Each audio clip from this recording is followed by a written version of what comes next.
नमस्कार, आप देख रहे हैं खबरदार। आपके साथ मैं हूं चित्रा त्रिपाठी। खबरदार में आज सबसे पहले चीन से तनाव के बीच भारत के नए सैन्य तेवर की पक्की खबर। आज रक्षा मंत्री राजनाथ सिंह ने सीडीएस जनरल बिपिन रावत और तीनों सेनाओं के प्रमुखों के साथ एक और उच्च स्तरीय बैठक की। बैठक में सैनिकों को एलएसी पर यथोचित जवाब देने की पूरी छूट देने का फैसला किया गया।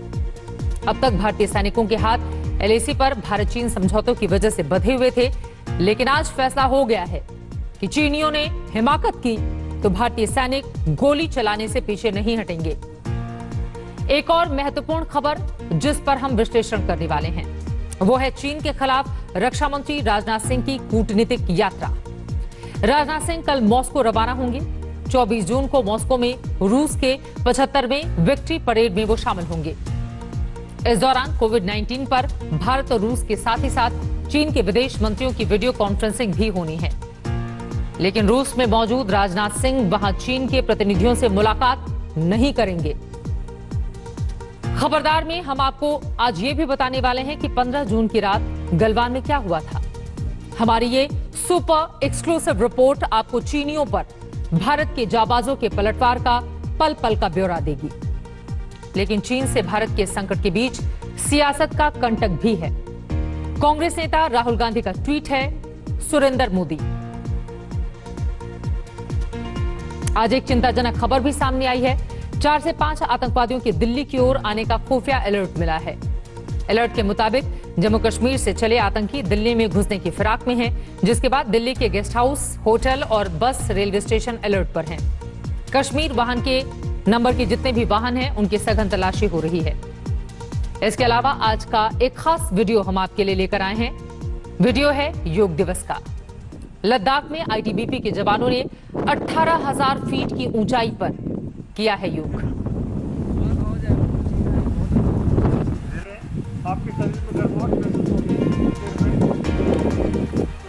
ये तमाम खबरें आप तक विस्तार से हम पहुंचाने वाले हैं, लेकिन सबसे पहले शुरुआत आज की सबसे बड़ी खबर के साथ। एलएसी पर चीन ने संकट खड़ा किया है, लेकिन भारत भी जवाब देने को तैयार है। भारत ने चीन से निपटने के लिए भारतीय सेना को खुली छूट मिल गई है। सूत्रों की माने तो रक्षा मंत्री राजनाथ सिंह के घर पर हुई इस बैठक में तीनों सेनाओं से कह दिया गया है कि चीन के साथ सख्ती से निपटा जाए और उसे मुंहतोड़ जवाब दिया जाए। वहीं ग्राउंड जीरो पर जैसे हालात हों, सेना उसके मुताबिक कदम उठाने के लिए भी पूरी तरह से स्वतंत्र है।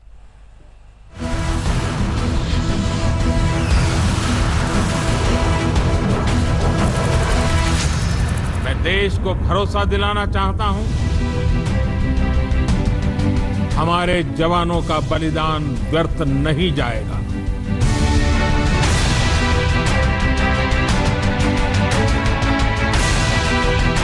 हम अपने देश की अखंडता और संप्रभुता के साथ समझौता भी नहीं करते। पूर्वी लद्दाख में चीन को सबक सिखाने की खुली छूट भारतीय सेना को मिल गई है। सूत्रों की माने तो रक्षा मंत्री राजनाथ सिंह के साथ सीडीएस बिपिन रावत और तीनों सेनाओं के प्रमुखों के साथ हुई बैठक में चीन को ईंट का जवाब पत्थर से देने की रणनीति बन चुकी है। बैठक में CDS general Bipin Rawat, army chief general MM Naravane, navy chief admiral Karambir Singh और air chief marshal RKS Bhadauria शामिल हुए। सोमवार की झड़प में 20 जवानों की शहादत के बाद ये बैठक उस समय हुई जब ये सवाल बना हुआ है कि नियंत्रण रेखा पर चीन की हिमाकत का सरकार अब किस तरह जवाब देने वाली है। क्या चीन को वहां तक पीछे ढकेलने के लिए सेना बड़ी कार्रवाई करने वाली है, जहां वो 5 मई से पहले खड़ी थी? इस पर कुछ बातें एकदम साफ तौर पर सामने आई हैं। सरकार के सूत्रों की माने तो 2 बातें सेना को लेकर साफ कर दी गई हैं। एक तो ये कि उसे चीन के साथ लगने वाली 3,500 किलोमीटर लंबी सरहद पर निपटने की खुली छूट दी गई है, और दूसरा ये कि चीन के किसी भी आक्रामक रवैये का सेना मुंहतोड़ जवाब देगी। सूत्रों ने कहा कि रक्षा मंत्री राजनाथ सिंह ने तीनों सेनाओं के आला अधिकारियों से कहा है कि वो जमीन, आसमान और समंदर में चीन के साथ लगने वाली सीमा पर कड़ी निगरानी रखें।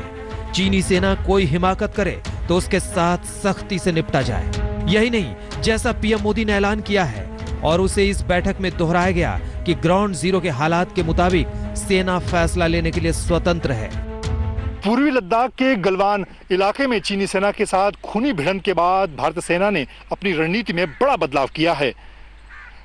चीनी सेना के साथ रूल्स ऑफ एंगेजमेंट को बदल दिया गया है।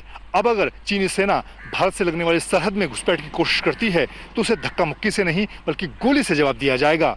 ऑल पार्टी मीटिंग के दौरान प्रधानमंत्री ने बात कही थी और अब चीन से लगने वाली सरहद पर सेना के कमांडर इसको लागू कर रहे हैं। पूर्वी लद्दाख में भारत चीन की सेना 1.5 महीने से आमने सामने है। 15 जून को चीन ने जो हरकत की उसे युद्ध की कार्रवाई की तरह देखा जा रहा है। वैसे भी 58 साल बाद इस गलवान घाटी में दोनों तरफ के सैनिकों का जानी नुकसान हुआ है। ऐसे में भारतीय सेना और वायुसेना ने इस इलाके में अपनी तैयारियां बढ़ा दी हैं। वायुसेना के लड़ाकू विमान कॉम्बैट पेट्रोल कर रहे हैं। वायुसेना प्रमुख air chief martial RKS Bhadauria ने बुधवार को लेह एयरबेस का दौरा किया था। वायुसेना इस वक्त लेह लद्दाख इलाके में अलर्ट पर है। चीन के लड़ाकू विमानों की बढ़ी हुई हरकत को देखते हुए वायुसेना प्रमुख ने आश्वस्त किया कि भारतीय वायुसेना चीन की किसी भी हिमाकत का जवाब देने के लिए तैयार है। We have taken all the actions that are required, looking at the deployments across and looking at the situation developing, and whatever actions we need to take, those have been taken. Be rest assured.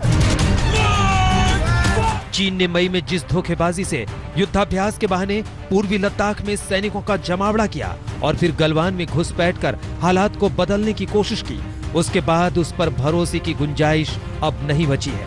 अब चीन के लड़ाकू विमानों ने हरकत तेज कर दी है। लेकिन रक्षा विशेषज्ञों की माने तो भारतीय सेना और वायुसेना इस हालात से निपटने के लिए पूरा दमखम रखती है। जहां तक कि एयरफोर्स की कैपेबिलिटी का क्वेश्चन है, देश को भरोसा रहे कि ये हमारी इंडियन एयरफोर्स पूरी कैपेबल है चाइनीज एयरफोर्स को थामने के लिए, तो उसका किसी को फिक्र नहीं होना चाहिए, किसी को डाउट नहीं होना चाहिए। 1993 से यानी 27 साल से भारत चीन के बीच सीमा विवाद पर समझौते हो रहे हैं। अब तक कुल 5 समझौते हो चुके हैं, लेकिन चीन की ताजा हरकत इन सारे समझौतों का खुला उल्लंघन है। वैसे भी चीन समझौते का पालन केवल दूसरे पक्ष से करने की उम्मीद करता है, लेकिन सेना को मिली खुली छूट के बाद उसे अंदाजा हो जाएगा कि भारतीय सेना अब उससे कैसे निपटती है। मंजीत नेगी, दिल्ली, आज तक। भारत चीन में तनातनी के बीच रक्षा मंत्री राजनाथ सिंह रूस के दौरे पर जा रहे हैं। रूस ने उन्हें ऐतिहासिक परेड में शामिल होने का न्योता भेजा था। इस परेड में चीन के प्रतिनिधि भी आएंगे, लेकिन चीन से किसी तरह की कोई बातचीत नहीं होगी।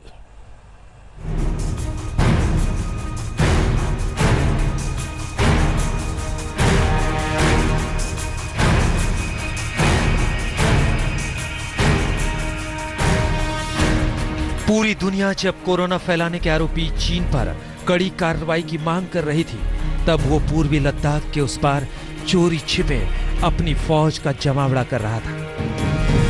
भारत के पास अब मौका है अपनी हरकतों से दुनिया में अलग थलग पड़े चीन को सबक सिखाए। 15 जून को गलवान में 20 सैनिकों की शहादत के बाद कूटनीतिक मंच पर चीन को बेनकाब करने का पहला मौका देश के रक्षा मंत्री राजनाथ सिंह को मिलने वाला है। रक्षा मंत्री राजनाथ सिंह रूस की राजधानी मॉस्को में होने जा रहे 75वें विक्ट्री परेड में हिस्सा लेंगे। रूस ने उन्हें 24 जून को होने वाली इस ऐतिहासिक परेड में हिस्सा लेने का न्योता दिया था। दूसरे विश्व युद्ध में सोवियत संघ की जीत की 75वीं वर्षगांठ के मौके पर भव्य परेड का आयोजन किया जा रहा है। इस परेड में रूस और रूस के मित्र देशों की सैन्य टुकड़ियां हिस्सा ले रही हैं। परेड में भारतीय सेना के तीनों अंगों का एक 75 सदस्यीय दल भी रूसी दल के साथ हिस्सा लेगा। इसमें वीरता के लिए विख्यात सिख लाइट इन्फेंट्री रेजिमेंट के मेजर रैंक के एक अफसर भी मार्च करते नजर आएंगे। इस रेजिमेंट ने द्वितीय विश्व युद्ध में हिस्सा लिया था और 4 युद्ध सम्मान के साथ 2 मिलिट्री क्रॉस समेत वीरता के कई पदक हासिल किए थे। भारत और रूस के अलावा कुछ अन्य देशों की टुकड़ियां भी हिस्सा लेंगी, जिनमें से एक टुकड़ी चीन की भी होगी। राजनाथ सिंह रूस के अलावा कुछ अन्य देशों के मेहमानों से मिलेंगे, लेकिन चीन के किसी भी प्रतिनिधि से वो मुलाकात नहीं करेंगे। ऐसे समय में जब पूर्वी लद्दाख में चीन ने युद्ध का उकसाव दिया है, तब भारत के रक्षा मंत्री का रूस दौरा कई मायने में अहम है। रूस भारत का पुराना और सबसे भरोसेमंद दोस्त है। इस लिहाज से रक्षा मंत्री राजनाथ सिंह ने इस ऐतिहासिक परेड में हिस्सा लेने के लिए निमंत्रण को स्वीकार किया और सोमवार को वो रूस रवाना होंगे। वहीं भारत में रूस के राजदूत निकोले कुदाशेव ने ट्वीट कर लिखा, मैं रक्षा क्षेत्र में साझेदार भारत के रक्षा मंत्री राजनाथ सिंह की सुरक्षित यात्रा की कामना करता हूं, जो 24 जून को ग्रेट विक्ट्री डे सैन्य परेड देखने के लिए सोमवार को मॉस्को के लिए रवाना होने वाले हैं। एक तरफ राजनाथ सिंह रूस में होंगे तो दूसरी तरफ रूस, भारत और चीन के विदेश मंत्रियों की 23 जून को वर्चुअल मीटिंग होगी। भारत की ओर से विदेश मंत्री एस जयशंकर शामिल होंगे और चीन की तरफ से उनके विदेश मंत्री वांग यी। दोनों के बीच 15 जून को हुई हिंसक झड़प को लेकर फोन पर बात हो चुकी है। वैसे आरआईसी की बैठक में द्विपक्षीय मुद्दे नहीं उठते, लेकिन गलवान का मुद्दा उठा तो भारत चीन के साथ दो टूक बात करेगा। इन सब के बीच अमेरिका चीन और भारत के सैनिकों में हुई हिंसक झड़प पर नजर रख रहा है। अमेरिका के राष्ट्रपति ट्रंप ने कहा है कि भारत से बातचीत हो रही है। It's a very tough situation. We're talking to India. We're talking to China. They've got a big problem there. They've come to blows, and we'll see what happens. We'll try and help them out. दूसरी तरफ भारत चीन तनाव पर America के विदेश मंत्री Mike Pompeo ने बड़ा बयान दिया है। पोम्पियो ने कहा कि चीन दुनिया को अस्थिर करने की कोशिश कर रहा है। भारतीय सैनिकों की शहादत पर दुख जताते हुए पोम्पियो ने कहा कि पूरी दुनिया के लिए चीन एक खतरा बना हुआ है। The PLA has escalated border tensions. We see them today in India, the world's most populous democracy. We watch as it militarizes the South China Sea and illegally claims more territory there, threatening vital sea lanes. A promise it broke again. Bharat ने साफ कर दिया है कि वो चीन के साथ सीमा विवाद को आपसी बातचीत से सुलझा लेगा। हालांकि चीन की हिमाकत से साफ हो गया है कि बातचीत उसके लिए महज पैंतरेबाजी है। भारत ने चीन के खिलाफ अपनी रणनीति को बदलते हुए ईंट का जवाब पत्थर से देने का फैसला कर लिया है। पहले जैसे एग्रीमेंट्स थे कि कॉन्फिडेंस बिल्डिंग मेजर में हथियारों का इस्तेमाल नहीं होगा, वो जो बंदिश थी अब उसके लिए वो पूरी छूट उन्होंने मिलिट्री कमांडर्स ऑन स्पॉट को दे रखा है और सरकार ने कहा है जो भी फौज समझती है जो उसके हित में है वो कदम उठा सकती है। लेकिन कूटनीतिक मंच पर चीन को घेरने का उसके पास अच्छा मौका है। दरअसल अमेरिका ही नहीं, ब्रिटेन और यूरोप के कई देश कोरोना वायरस संक्रमण के लिए चीन पर बड़ी कार्रवाई चाहते हैं। ऐसे में भारत ने भी चीन के खिलाफ कड़ा रुख अपनाया है। मंजीत नेगी, दिल्ली, आज तक। और अब 15 जून की गलवान घटना पर आज तक की सुपर एक्सक्लूसिव खबर। हम आपको जो रिपोर्ट दिखाने जा रहे हैं वो गलवान घाटी का वो सच है जो रात के अंधेरों से अभी तक पूरी तरह रोशनी में आ नहीं पाया है। देखिए, 15 जून की रात गलवान घाटी में चीनी दुस्साहस को खंड खंड करके सरहद की रक्षा का अखंड प्रण कर कैसे भारतीय जवानों ने इसे निभाया है। इस रिपोर्ट में 15 जून की रात की पल पल की पूरी कहानी है, वीरों के अमर बलिदान की कहानी।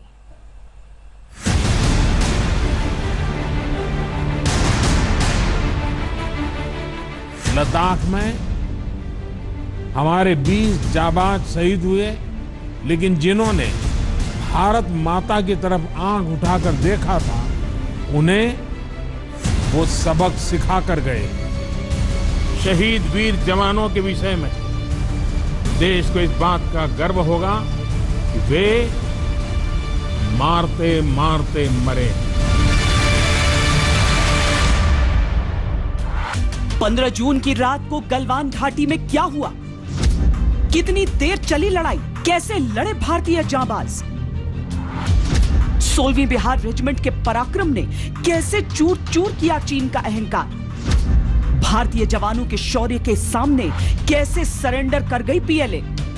तो मैं गौरव के साथ इस बात का जिक्र करना चाहूंगा कि ये पराक्रम बिहार रेजिमेंट का है। चंद घंटों में भारतीय जवानों ने अपने बलिदान से गलवान घाटी में शौर्य की वो कहानी लिख दी जिसे सदियां दोहराएंगी। LAC पर जो हुआ है उसे 3 टुकड़ों में समझना होगा। शुरुआत चाइना की तरफ से हुई, जिसके बाद भारत ने पलटवार किया। इतना साफ है कि नुकसान चाइना को ज्यादा हुआ।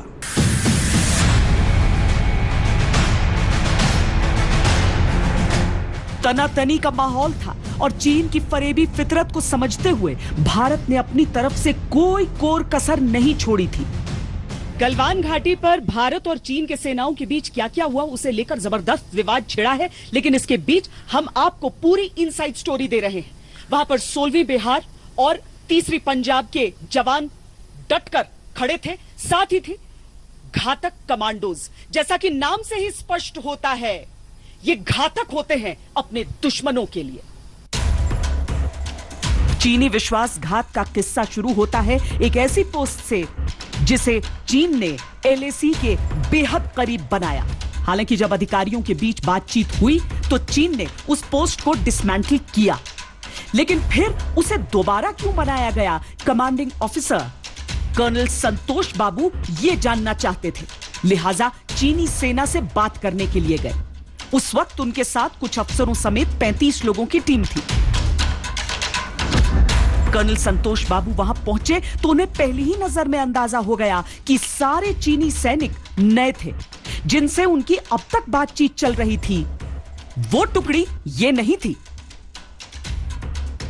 बहुत हैरान करने वाली बात यह है कि जिन चाइनीज ऑफिसर से हमारी बात चल रही थी वो बदल गए थे। वहां नई डिप्लॉयमेंट थी और यह चाइना की तरफ से किसी बड़ी कॉन्स्पिरेसी की इशारा था। बदली हुई टुकड़ी को देखकर कर्नल बाबू का माथा तो ठनका, लेकिन वो शांत थे और उसी शांति के साथ सिर्फ ये जानना चाहते थे कि समझौते के अनुसार हटाई गई पोस्ट दोबारा क्यों बनाई गई। चीनी सैनिकों को पीछे हटना था तो वो हटे क्यों नहीं? चीनी टुकड़ी का इरादा कुछ और ही था। कर्नल बाबू की थोड़ी सी पूछताछ के बाद ही एक चीनी जवान ने उन्हें पीछे धक्का दिया। भारतीय सैन्य परंपराओं के संस्कार में कमांडिंग ऑफिसर का सम्मान पिता की तरह किया जाता है। चीनी दुस्साहस ने भारतीय जवानों के सब्र की लकीर को पार कर दिया था। किसी भी यूनिट का जो कमांडिंग अफसर होता है वो उन जवानों के लिए उनके पिता के समान होता है। कर्नल संतोष बाबू एक बहुत ही संयम और शक्ति के संतुलन वाले सिपाही थे। उनकी अपनी यूनिट में जो उनका सम्मान था, जो उनका मान था, उनकी हालत देखकर उनके जवानों से रहा नहीं गया। वो आक्रोश से भर गए। 16वीं बिहार रेजिमेंट के जवानों ने मार मार के चीनी सैनिकों को अधमरा कर दिया। बिना गोली चलाए पोस्ट समेत जितने भी चीनी चिन्ह मौजूद थे वो तहस नहस कर दिए गए। ये लड़ाई पूरे 30 मिनट तक चली।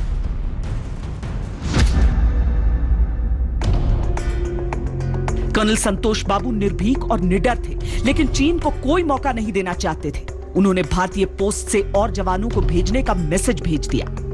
भारतीय जांबाजों ने यह तय किया कि चीन के अनुशासनहीन सैनिकों को पकड़कर उनके सीनियर ऑफिसर्स को सौंप देंगे, लेकिन कई और चीनी सैनिक रिज पर पहले से ही दो तरफा घात लगाए बैठे थे। उन्होंने भारतीय दल पर ऊंचाई से पत्थरों की बरसात की। दूसरे चरण की यह लड़ाई 45 मिनट चली। कई छोटे छोटे फ्रंट खुल चुके थे, जिनमें दोनों तरफ से कुल 300 लोग आपस में भिड़े थे। चीनियों ने यहां डंडों और कील लगी रॉड्स जैसे असभ्य हथियारों का इस्तेमाल किया। नीचे बहती गलवान नदी थी, दोनों तरफ के सैनिक उसमें गिरते चले गए। इसी मुठभेड़ में कर्नल संतोष बाबू के सर पर भी एक पत्थर लगा।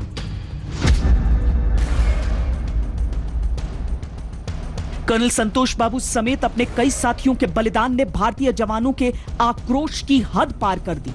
11 बजे के बाद लड़ाई का तीसरा चरण शुरू हुआ। 16वीं बिहार के साथ 3री पंजाब और इनके घातक कमांडोज आ मिले। यहां से जो हुआ वो चीनी शायद कभी भूल नहीं पाएंगे। मिली जानकारी के अनुसार 16 चीनी जवानों का शव उसी वक्त चीनी अफसरों को सौंपा गया था। कई गलवान नदी में बह चुके थे, कई इतने बुरी तरह घायल थे जिनकी बाद में मौत हुई। हालांकि चीन अपनी पिटाई को दुनिया से छुपाना चाहता है। तीसरी लड़ाई के बाद दोनों तरफ की सेनाओं ने अपने अपने घायल जवानों की अदला बदली करी। बचे हुए सैनिकों को तुरंत लौटाने की सहमति बनाई गई, जो लौटा भी दिए गए। लेकिन 15 जून की रात जो हुआ वो चीन कभी भुला नहीं पाएगा। उसे याद आएंगे वो उद्घोष जिन्होंने चीनी सेना से होश छीन लिए थे। याद आएंगे भारतीय जांबाजों के वो बाहुबल जिनमें चीनी सैनिकों ने छटपटाते हुए दम तोड़ा था। दिल्ली में शिव अरूर के साथ श्वेता सिंह, लद्दाख आज तक। एक और एलएसी पर हालात तनावपूर्ण हैं, तो वहीं दूसरी ओर कांग्रेस नेता राहुल गांधी सीधे प्रधानमंत्री नरेंद्र मोदी पर हमलावर हैं। राहुल गांधी ने आज एक आर्टिकल को साझा करते हुए लिखा है कि नरेंद्र मोदी वास्तव में सुरेंद्र मोदी हैं। उन्होंने सरेंडर शब्द नहीं लिखा, लेकिन उनका निशाना सटीक जगह पर लगा। बीजेपी ने राहुल के बयान पर किया है पलटवार और कहा है कि जब चीन का संकट है तो कांग्रेस कर रही है राजनीति।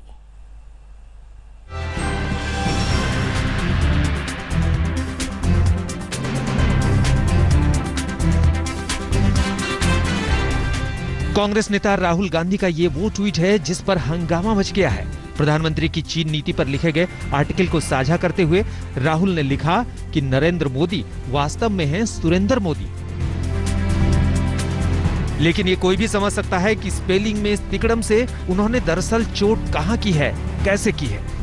बीजेपी भी मतलब समझकर आग बबूला हो गई। कांग्रेस पार्टी और उसके नेता राहुल गांधी मर्यादा तोड़ रहे हैं, देश का अपमान कर रहे हैं। भारत के प्रधानमंत्री नरेंद्र मोदी को सरेंडर मोदी कहना ये देश की जनता बर्दाश्त नहीं करेगी। जिस तरह की वो भाषा बोल रहे हैं, इस तरह की भाषा कोई दुश्मन देश का नेता भी भारत के प्रधानमंत्री के लिए नहीं बोल सकता। चीन के मुद्दे पर राहुल गांधी पहले से हमलावर रहे हैं, लेकिन 15 जून को हुई गलवान की घटना के बाद से राहुल को मानो बड़ा मौका मिल गया है। चीन के मसले पर विपक्ष का साथ लेने के लिए 19 जून को प्रधानमंत्री नरेंद्र मोदी ने सर्वदलीय बैठक बुलाई थी, लेकिन बैठक में प्रधानमंत्री के बयान का एक हिस्सा ऐसा था जिसे विपक्ष ले उड़ा। पहले सुनिए प्रधानमंत्री की वो कौन सी टिप्पणी है जिस पर हुए हंगामे पर पीएमओ तक को सफाई देनी पड़ी है। न वहां कोई हमारी सीमा में घुस आया है, न ही कोई घुसा हुआ है, न ही हमारी कोई पोस्ट किसी दूसरे के कब्जे में है। इस बयान पर मचे हंगामे पर शनिवार को पीएमओ ने बयान जारी कर कहा था कि पीएम के बयान का गैर जरूरी मतलब निकाला जा रहा है। पीएमओ के मुताबिक पीएम की टिप्पणी 15 जून की गलवान घाटी को लेकर थी। बयान के मुताबिक पीएम का कहना था कि भारतीय इलाके में चीनी नहीं है क्योंकि सैनिकों ने बहादुरी दिखाई।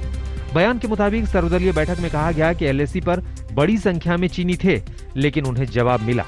पीएमओ के बयान में यह भी स्पष्टीकरण दिया गया कि भारतीय इलाका क्या है, यह भारत के नक्शे से स्पष्ट है। गलवान को अपना बताने के चीन के बयान पर भारत के विदेश मंत्रालय ने भी पलटवार किया था, लेकिन कांग्रेस की दलील है कि सरकार सच सामने नहीं रख रही है। प्रधानमंत्री जी और जो पीएमओ है वो अपने बयान दे रहे हैं और जो हमारी जो रक्षा मंत्रालय है और जो हमारा एक्सटर्नल अफेयर्स मिनिस्ट्री है वो अपना बयान दे रहे हैं। असलियत तो ये है कि कर्नल संतोष बाबू की जान चली गई। असलियत तो ये है कि 19 जवानों की जान चली गई। कांग्रेस तो कांग्रेस, हमलावर तेवर शिवसेना जैसे दूसरे विपक्षी दलों के भी हैं। शिवसेना नेता संजय राउत ने सामना में लिखा कि हमारे सारे पड़ोसी चीन की ओर झुक रहे हैं। चीन की हेकड़ी भारत की विदेश नीति की कमजोरी है। अमेरिकी राष्ट्रपति डोनाल्ड ट्रंप आने वाला चुनाव हार जाएंगे। मोदी के साथ फिर कौन होगा? चीन के हमले ने बाहुबली राजनीति की हवा निकाल दी है। विपक्ष का ऐसा हमला बीजेपी को चुभ रहा है। बीजेपी के नेता कह रहे हैं कि संवेदनशील मसलों पर राजनीति नहीं होनी चाहिए। ये संवेदनशील विषय है। पूरा राष्ट्र अगर प्रधानमंत्री जी के साथ खड़ा है और स्वयं राहुल गांधी जी कह रहे कि हम आपके साथ खड़े हैं, तो ये क्या केवल बोलने की समर्थन की भूमिका है?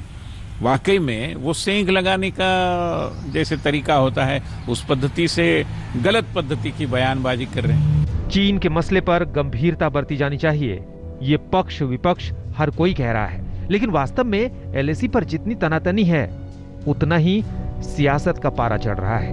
मुंबई से मुस्तफा शेख, दिल्ली से अशोक सिंघल और आशुतोष के साथ आज तक ब्यूरो। इस देश में आज लगा सूर्य ग्रहण तो खत्म हो गया, लेकिन सियासत पर जो ग्रहण लगा हुआ है वो कब खत्म होगा, ये अपने आप में बड़ा सवाल। आगे बढ़ते हुए खबरदार में आज की एक और अहम खबर आप तक पहुंचाते हैं। 4 से 5 आतंकवादियों की दिल्ली की ओर आने का खुफिया अलर्ट मिला है। अलर्ट के मुताबिक जम्मू कश्मीर से चले आतंकी दिल्ली में घुसने की फिराक में हैं। जिसके बाद दिल्ली के गेस्ट हाउस, होटल और बस रेलवे स्टेशन अलर्ट पर हैं। कश्मीर नंबर के वाहनों की सघन तलाशी की जा रही है। दिल्ली के आउटर नॉर्थ जिले के इलाकों में खास तौर पर नजर बनाए रखने के लिए कहा गया है। जम्मू कश्मीर से 4 से 5 आतंकवादी ट्रक में सवार होकर दिल्ली के लिए निकले हुए हैं। बड़ी साजिश को अंजाम देने के इरादे से दिल्ली में घुसने की सूचना के बाद दिल्ली के सभी जिला DCP, special cell, crime branch, special branch और अन्य यूनिट को अलर्ट पर रखा गया है।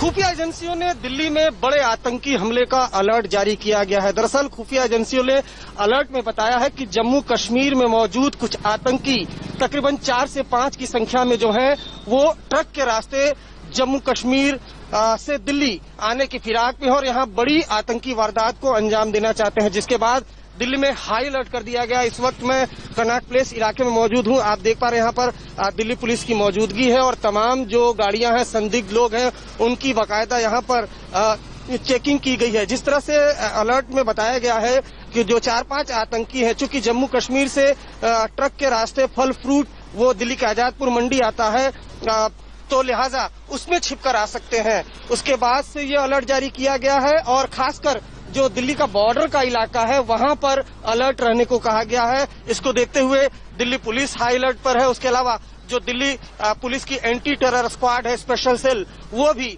दिल्ली के अलग अलग इलाकों में अपनी नजर बनाए हुए है। कैमरामैन सत्या के साथ अरविंद ओझा, दिल्ली आज तक। तो सुरक्षा एजेंसियां चौकस है राजधानी दिल्ली में। उधर कोरोना संक्रमण के बीच आज स्वस्थ रहना एक बड़ी चुनौती है। ऐसे में आज विश्व योग दिवस में पूरी दुनिया ने योग की साधना की ताकि बीमारियों को दूर रखा जा सके। इस बीच प्रधानमंत्री मोदी ने दुनिया को योग के जरिए स्वस्थ रहने के मंत्र दिए।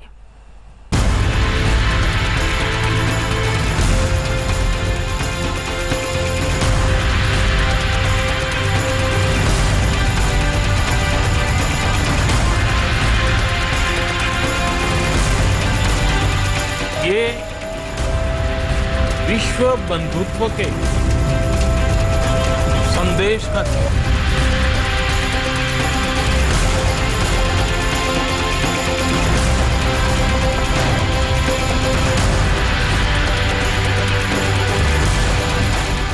आज पूरी दुनिया योग दिवस मना रही है। हिंदुस्तान से लेकर विदेश तक खुद को स्वस्थ रखने की इस प्रक्रिया का हिस्सा बड़ी संख्या में लोग बने। आज अंतर्राष्ट्रीय योग दिवस में पीएम मोदी ने दुनिया को योग के जरिए स्वस्थ रहने का संदेश दिया। ये कोरोना वायरस से ग्रसित जो लोग हैं, वो पेशेंट उसका लाभ ले भी रहे हैं। योग की ताकत से उन्हें इस बीमारी को हराने में मदद मिल रही है। साथियों, योग से हमें वो आत्मविश्वास और मनोबल भी मिलता है जिससे हम संकटों से जूझ सके। मोदी के अलावा देश के बड़े बड़े नेताओं ने योग साधना कर दुनिया को स्वस्थ रहने का संदेश दिया। शाहनवाज हुसैन, मुख्तार अब्बास नकवी और गिरिराज सिंह समेत कई मंत्रियों ने आज दिन की शुरुआत योग के साथ की। हरिद्वार में बाबा रामदेव ने सुबह पतंजलि योग पीठ में योग की दीक्षा दी, जिसमें मुस्लिम बच्चे भी परिजनों के साथ योग करते नजर आए। वहीं आर्मी के जवानों ने भी पहाड़ों से लेकर रेगिस्तान तक योगाभ्यास किया। लद्दाख में आईटीबीपी के जवानों ने बर्फीली सतह पर योग किया।